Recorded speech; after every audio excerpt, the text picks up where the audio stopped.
5 berita terpopuler hari ini, Jumat 17 Oktober 2025 di Bloomberg Technos Flash 5. Yang pertama, lagi-lagi Purbaya efek harga surat utang RI naik.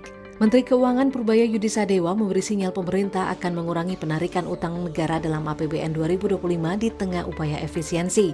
Kabar pembatasan penerbitan utang ini disambut positif oleh pasar surat utang dalam negeri yang melanjutkan rally harga. Mengacu data OTC Real Time Bloomberg Kamis 16 Oktober 2025 pada pukul 12.08 waktu Indonesia bagian Barat, semua tenor Sun mencatat penurunan tingkat imbal hasil alias yield. Penurunan yield mengindikasikan para investor banyak berburu surat berharga sehingga harganya meningkat.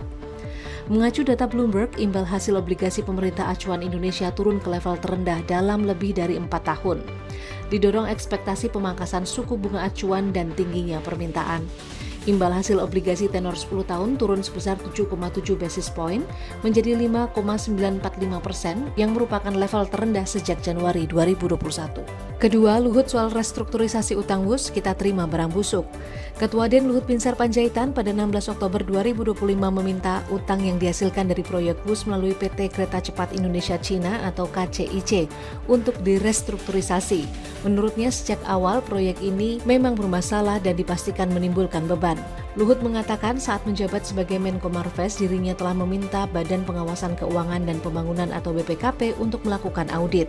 Kemudian ia kembali berunding dengan China Development Bank atau CDB sebagai kreditur utama. Hasilnya CDB menyatakan setuju untuk restrukturisasi utang tersebut. Di sisi lain, Menteri Keuangan Purbaya Yudi Sadewa mengatakan penutupan utang biaya tahunan WUS sebesar 2 triliun rupiah tidak bisa menggunakan APBN. Purbaya menyebut utang WUS bisa dibayar melalui dividen BUMN yang diterima Danantara. Ketiga, Menkyu Purbaya pertanyakan keahlian Danantara. Menteri Keuangan Purbaya Yudi Sadewa mengkritik Danantara yang lebih banyak menempatkan dana di obligasi ketimbang investasi ke sektor real secara langsung. Hal ini disampaikan Purbaya usai pertemuan dengan Danantara kemarin Rabu 15 Oktober 2025. Ia pun lantas mempertanyakan keahlian Danantara. Purbaya menjelaskan pihak Danantara memastikan akan lebih banyak investasi ke sektor real, kemudian memperbanyak proyek yang mendorong pertumbuhan ekonomi. Dalam kesempatan itu Purbaya juga menyinggung kemampuan Danantara untuk menutup utang WUS senilai 2 triliun rupiah.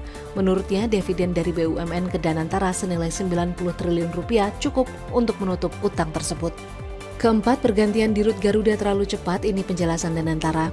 CEO Danantara Rosan Roslani menyatakan perombakan manajemen kunci PT Garuda Indonesia Tbk atau GIA khususnya posisi direktur utama sudah tepat dan tidak terlalu cepat. Terlebih, Danantara telah memiliki rencana jangka pemulihan Garuda Indonesia yang dimulai dengan penempatan dana senilai 405 juta dolar Amerika Serikat.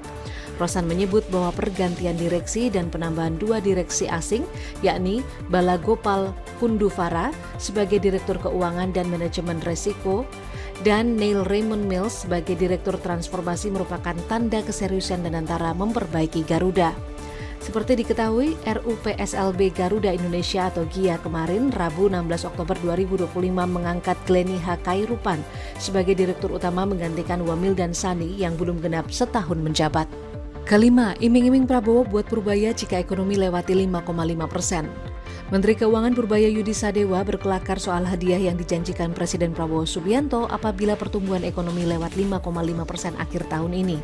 Kelakar itu disampaikan Purbaya saat sarasehan 1 tahun pemerintahan Prabowo Gibran di Jakarta Kamis 16 Oktober 2025. Menurut Purbaya, pemerintah dapat mencatatkan pertumbuhan ekonomi minimal 5,5% sampai tutup tahun ini. Hal ini dipandang cukup resilient oleh Direktur Jenderal Strategi Ekonomi dan Fiskal Kemenkyu Febri Yunatan Kacaribu. Namun, pasar tak seoptimis pemerintah.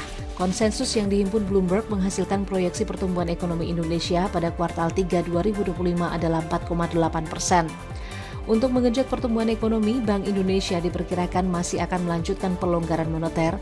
Suku bunga acuan pada akhir 2025 diprediksi menyentuh 4,5%. Itu dia 5 berita terpopuler pilihan Bloomberg Technos hari ini. Ikuti terus update selanjutnya di www.bloombergtechnos.com.